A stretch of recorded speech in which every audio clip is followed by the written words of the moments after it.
തിരുവനന്തപുരം മണ്ണന്തല കൊലപാതകത്തിലെ ദുരൂഹത നീങ്ങുകയാണ്. ഷഹീനയുടെ മറ്റു ബന്ധങ്ങൾ സഹോദരൻ ഷംഷാദ് ചോദ്യം ചെയ്തതിലെ തർക്കം കൊലപാതകത്തിന് കാരണമായി എന്ന് പോലീസ് പറയുന്നു. രണ്ടാം പ്രതിയായ വിശാഖിന്റെ സഹായത്തോടെയാണ് കൊലപാതകം നടത്തിയത് എന്നും കണ്ടെത്തി. രണ്ട് പ്രതികളെയും ഇന്ന് കോടതിയിൽ ഹാജരാക്കും.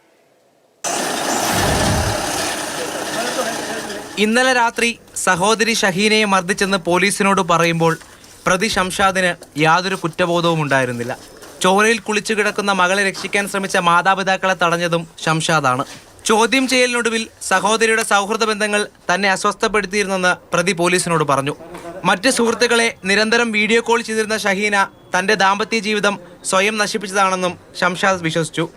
ഇതിലെ തർക്കം മർദ്ദനത്തിലേക്കും തുടർന്ന് കൊലപാതകത്തിലേക്കും നയിച്ചെന്നാണ് പോലീസ് എഫ്ഐആർ. കഴിഞ്ഞ 6 മാസമായി ഷഹീന വിവാഹബന്ധം ഉപേക്ഷിച്ച് കുടുംബത്തോടൊപ്പം കഴിയുകയായിരുന്നു. വട്ടപ്പാറയിലെ ആശുപത്രിയിലേക്ക് പോകാൻ പോത്തൻകോട് സ്വദേശികളായ ഷംഷാദും ഷഹീനയും എന്തിന് മണ്ണന്തലയിൽ വീടെടുത്തു എന്ന ചോദ്യം ബാക്കി നിൽക്കുകയാണ്.